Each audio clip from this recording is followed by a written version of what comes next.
Today on CityCast Boise, Republicans are headed into a hectic presidential caucus this weekend, and Idaho made national headlines for the failed execution of a death row inmate. I'm rounding up the news of the week with Boise State Public Radio's George Prentice.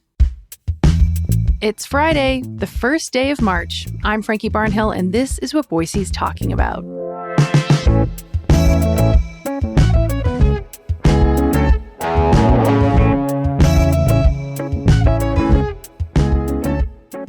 George, thanks for being here. February, it's over. March is here. So one of the things we definitely need to talk about is the budget process at the State House, and in particular, the budget process for public universities, namely Boise State. You recently spoke with Boise State President Marlene Tromp, and last year, Republicans really gave her the third degree.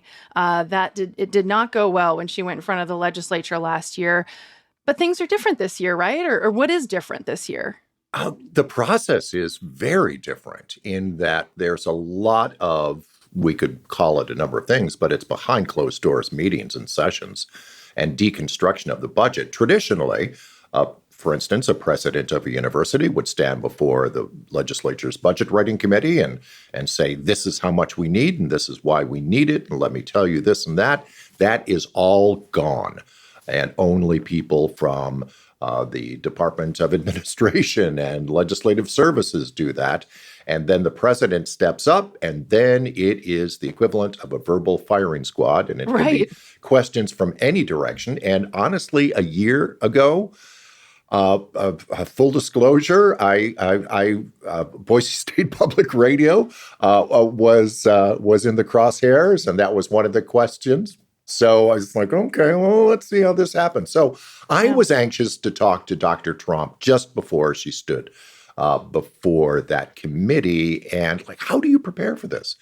And because, she could be asked anything. Like, what is this line item? Tell me how it's changed over years. Yeah. Mm-hmm.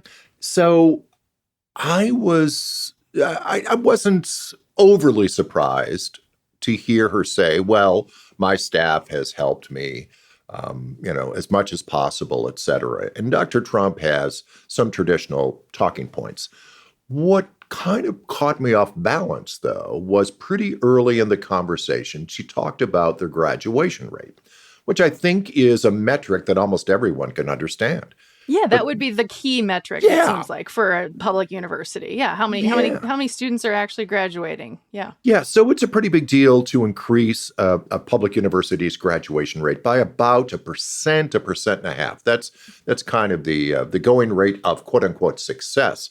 Okay. She said, and I had to double check this, but she said that Boise State has increased its 4-year graduation rate by 39%, not 3.9, which would have been staggering, 39% over 5 years. That is wild. What? That can't be right? But we double checked it, and it was right. And so I said, do you have a short answer? Because I'm sure there's a long one, but do you have a short answer for why? And then we started talking about math and how it is, no matter how brilliant a undergrad could be, math is terrifying. It's absolutely terrifying. And she said, and I think it's kind of a funny anecdote, but she said that the two things that terrify most undergrads are math and poetry, which I think was pretty. And then it's like, I think I can actually relate to that. But Boise State invested, and I'm sure this wasn't by accident, has invested a great deal in a formal brick and mortar new math learning center. Right. What is this?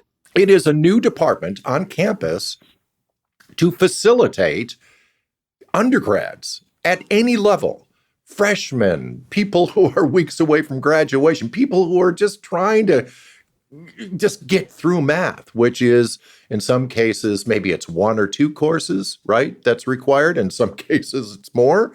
And whether you're taking the arts or whether you're taking the sciences, you're going to be taking math.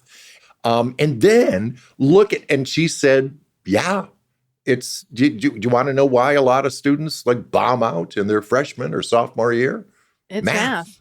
Yeah. Oh my God. Well, yeah. Talking to me, who was an English major, completely relate to that. I remember the one math course I took in college that I was just like, check the box, take the easiest thing I can, get the hell out of Right. here. So yeah, to have access to that, so students can just drop in. It's like, but it's specific math centered tutoring and help. And maybe it's one visit. Maybe it's a 90-minute visit, and maybe it's 3 times a week. It is what it is, but you're thinking, oh, well, that makes sense. And then you realize it's like, no, that makes really good sense for the bottom line. So how did lawmakers respond to that news, the fact that 39% increase over 5 years in graduation, as well as just in general, what she was able to answer around budget and everything? Her performance before the Joint Finance Appropriations Committee went about as well as could be expected. There was not much negativity, and I think that this might have taken them aback a little bit. Huh. And so more often than not, the questions were more comments of like, wow, keep it up. And by the way, can we talk about the elephant in the room? The University of Idaho, right? Well, The right. University of Idaho Yeah. is taking all of the oxygen right They're now. taking all the heat. Yeah. Right, Yeah. of the higher ed conversation / controversy. And they have yet, by the way, to stand before the budget committee. That'll be next week. So, And that's because of the very controversial acquisition of the University of Phoenix, right? That's the elephant in the room. Is that what we're talking about? and the legislature has actually introduced a bill that basically is calling for a series of like McCarthy-like hearings, right, to talk about this. And the AG's office is, they're not even being subtle about this. They want to sue the University of Idaho, let alone the State Board of Education. So if you're Boise State or you're Lewis Clark or you're ISU, you're just kind of standing back. It's like, And by the way, one other little tidbit, the higher ed budget for four-year universities, they bundled them all together. So that begs the question, because on the surface, I'm like, well, it went so much better this year. Maybe she knew what she was getting into. They knew what questions they wanted to ask her. But the bigger question of like, has the climate changed for state universities, or is this year something else is going on? The eye of Sauron is on the U of I. I think quite frankly, that's it. Right. I think that's the jingly keys. And no, the culture hasn't changed one darn bit. And yes, there are more than a few legislators who just don't like Boise State, let alone many of their programs, departments, efforts for all kinds of reasons. And so does that mean you dodge a bullet? I don't know. I think there's only so much oxygen, pardon my overusing this cliche. I only think there's so much oxygen in the room. And I think the U of I is the top. You talk about higher ed in the state of Idaho. Oh my gosh, it's the University of Idaho. And this proposal to purchase this huge online university. This is making national news. And the fact that, our own attorney general wants to sue to stop it. Wow. This is as big as, the Albertson story, but it just happens to be in public education. Totally. Yeah. Yeah. I noticed in the Idaho Ed News write-up about Trump in front of lawmakers in front of JFAC on Monday that co-chair Representative Wendy Horman thanked her for providing the detailed responses. And they just really seemed, it was a very different atmosphere. Frankie, you and I talk about this all the time. And I know this sounds simple, but it's not. It's always about being able to tell your story. And whether you are selling shoes or whether you are the president of a large public university, you've got to be able to tell your story with detail, not smoke and mirrors, with detail, with examples and sometimes numbers, et cetera. And that is quite often the difference between success and failure. Yeah. And I mean, she was speaking their language too. Like she listed off numbers and, said, quote, "We are so proud to be your most efficient university.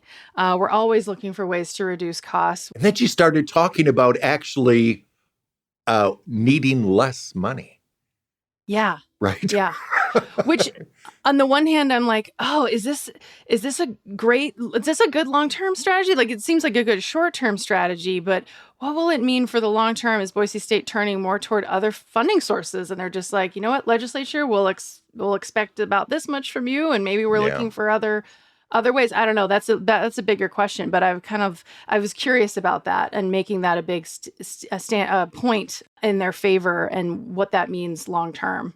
And look at Boise State over the last, let's say, 10 years, right? And their elevation of a number of new PhD programs, their relationships with large corporations, i.e. Micron, let alone the elevation of their Division I sports programs. We're about to enter March Madness. And by the way, the women's basketball team is as swell as the men's basketball team. And by the way, the answer to all your questions when it comes to sports is money.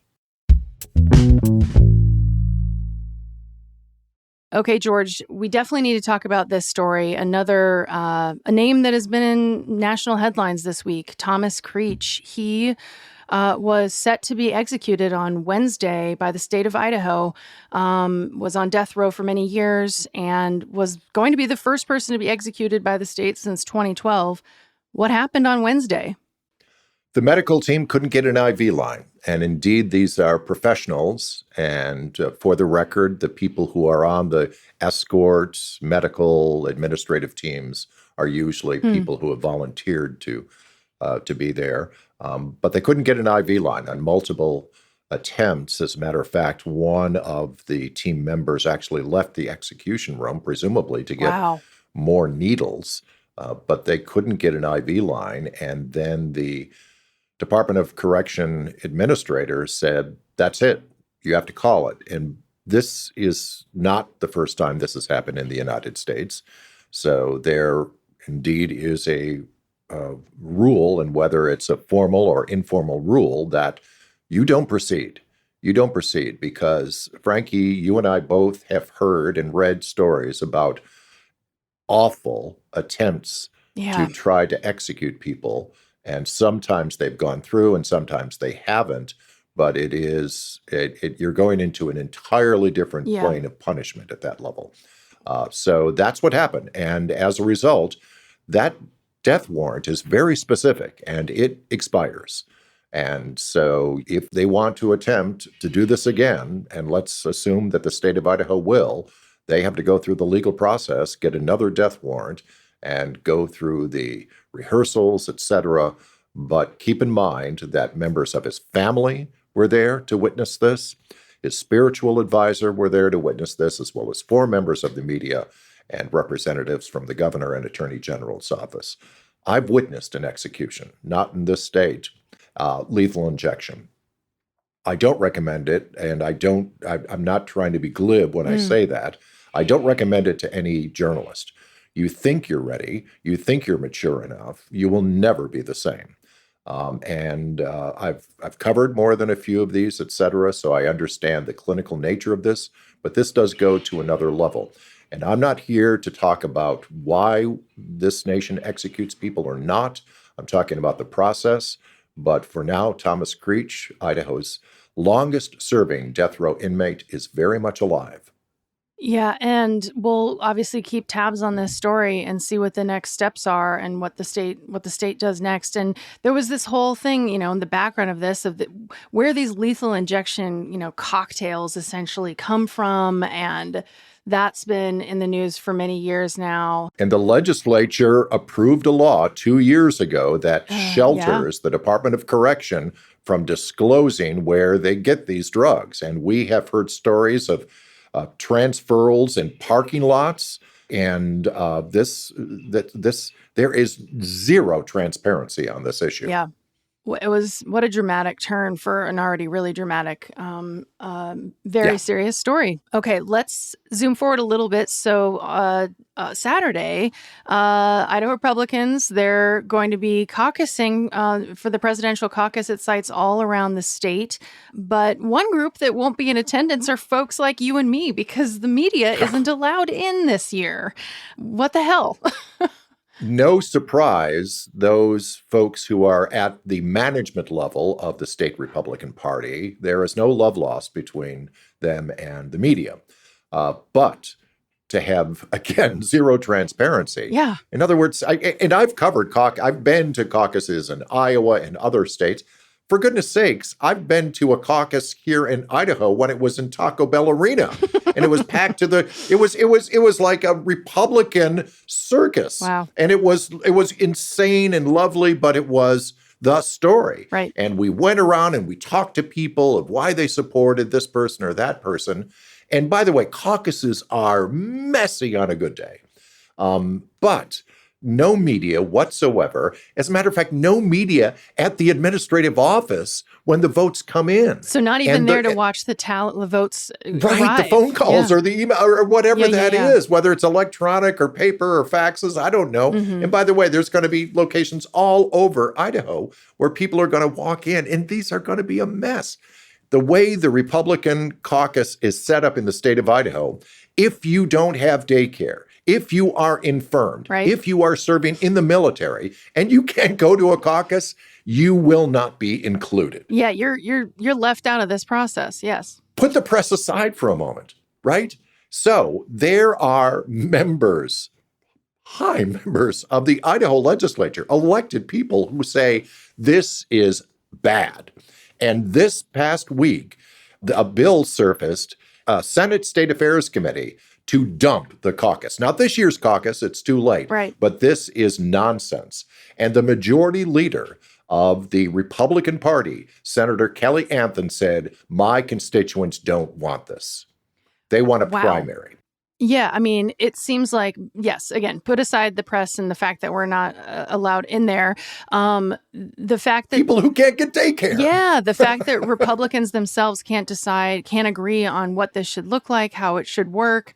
It just seems super messy, and it seems like it's a reflection of the messiness in general of the Idaho Republican Party and the people who consider themselves Republicans in Idaho, and who's in the in-group within the cool crowd within the Republican Party, which right now is the far-right conservative group for the most part, leaving behind kind of the more traditional Republicans. One other big non-surprise, arguing against any change, in other words, arguing for the caucus during a public hearing this week, the Idaho Freedom Foundation. Oh, yeah. Okay. Tell me more. They want the caucus. Mm-hmm. Yeah, they're Fred Birnbaum from the Idaho Freedom Foundation said, we're not so sure about this change.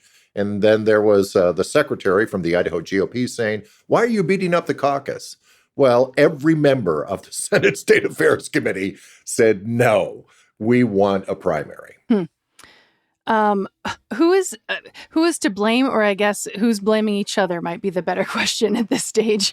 It gets really messy. It was a big screw up a year ago with a bill of, how can Idaho be a part of the conversation of choosing candidates? And why don't we push it up to early March? And, if we're going to do that, I guess we should caucus. And then the Republican Party came in and said, caucus, because we don't want, number one, any independents in the room. And now we don't want any press in the room. And so that's the short story of how we got there. And that bill was a mess. And the Secretary of State at the time had his fingerprints all over it. It was a mess. It should never have been passed. That's how we got here. But quite frankly, the caucus of 2024, people are going to be laughing at this years from now when we are back with a primary. Okay, well, I'd love to get an update from you on something that we've talked about before, bringing us back to Boise, specifically downtown Boise, specifically the Union Block building. So reminder, this is the historic building in downtown that was recently condemned by the city. Maybe you used to frequent Mai Tai or Moon's Kitchen. Those restaurants had to leave because the building was condemned, essentially because the city said it was dangerous and falling apart. What is the latest? Well, if you remember, there was actually an appeal at City Hall in January. Right. So if you and by the way, you can't even go near this building. The sidewalk outside the building is blocked off as well. That's how unsafe the city says. But from a distance, you can see the signs that are right up in the window of the building. Do not enter, unsafe to occupy. And so it was condemned. The city took over and said, sorry, everybody out, basically. And so the owner of the building, Ken Howell, a Boise developer and owner of Park Lane Management, cried foul, and he asked for an appeal of that. Well, city rules say an appeal goes before the city council, and on January 30th, there was a hearing before the city council. But guess who wasn't there?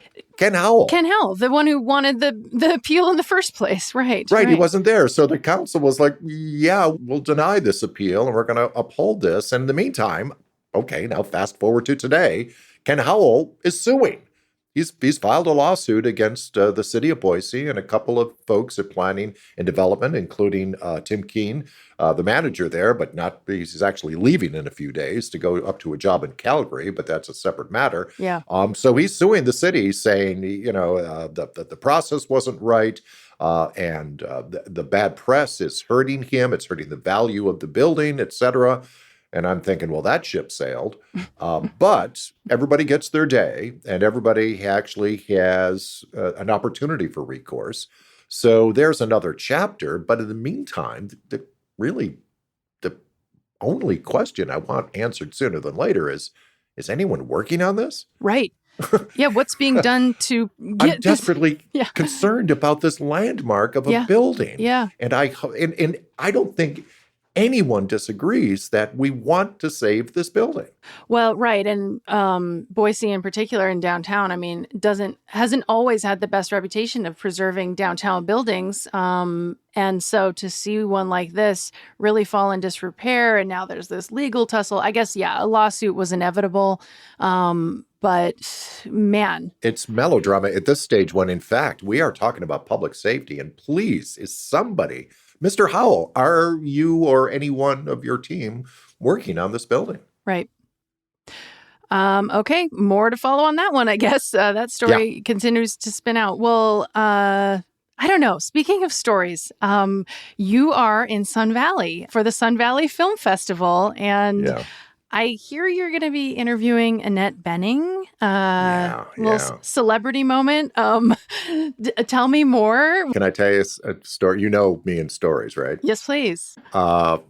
Before probably a number of people who are listening were born. So it's April 1987, and I went to New York to catch up on some new plays, then new plays. August Wilson had a new play called Fences, which of course it's been a great movie since, but it had just opened in New York, and Neil Simon had a new play, and so I went to New York, and I'm standing in the half-price ticket line in Times Square, the TKTS ticket line, and that's where you rub shoulders and you ask people, hey, what have you seen? Is there anything good? And someone said, oh, there's this new play called Coastal Disturbances. And it's like, okay, well, that sounds interesting. Who's in it? And it's like, oh, you won't know anyone who's in it. They're all new young actors. But there's this new young actress. It's her first appearance in New York. Her name is Annette something. And so I got a ticket, and I went to see Coastal Disturbances, and it was a brilliant play by Tina Howe. And there is Annette Bening. And it's like, I get these professional crushes, right? So, and this was before, her first appearance was in Postcards from the Edge. And then, of course, Bugsy, where she met her, soon-to-be husband, Warren Beatty. American President, American Beauty, yes, American right? Beauty, I mean, you just, yes. right, fast forward, I think about 12 years, I'm living in Los Angeles, and I went to the theater to see a revival of Hedda Gabler starring Annette Bening. 2 seats down from me is Warren Beatty. And it's like, oh my gosh, do I feel like it? So I'm going to have to put a lid on my crush, right? Yeah. So do I have questions? I've got 100 questions. Most, and it starts with, she was just nominated for yet another Oscar. Right. She's going to be at the Academy Awards in a week and a half, and she's up for Best Actress for the film Nyad, which is a brilliant film that folks can see on Netflix, the true story of Diana Nyad, one of the most complex American athletes in history, co-starring Jodie Foster. So we're going to talk about that. Another story, 13 years ago, the very first Sun Valley Film Festival, here I am sitting next to Jodie Foster. Oh my God. Right? So over I'm the luckiest guy, But, I'm just some goon who spends his time, talking about politics and buildings and, and occasionally something about film. So I definitely drew the long straw on this. I don't know how I backed into this, but I'm very lucky. Well, I need to watch Naiad. I was supposed to watch it a couple weekends ago. And then instead, speaking of Jodie Foster, I am watching the latest iteration of True Detective with her. And oh my God. Is she so the best? Incredible. Right? But I mean, Annette Bening, yeah, iconic. I mean, American President, every 4 years I dust off American President. I'm thinking, why is it we never had that president? It's like, why didn't we get that? And by the way, there is no West Wing without American President. That was such a good point. Was Aaron Sorkin, right? Totally. Who cast, Martin Sheen and Michael J. Fox in supporting roles. And then because of the success of that film, boom, the West Wing came out a couple years later. Well, I'm so happy for you, George. You are lucky, but also you deserve it. Have so much fun. I will. I can't wait to hear how the conversation with Annette Bening goes and all the other people that you might meet and films you get to watch this weekend. So, but you know what? I don't get off leash too often, and when I come visit with you, it is such a pleasure. Oh, it's always a highlight. It truly is. So thank you. Thanks, George. Thanks so much.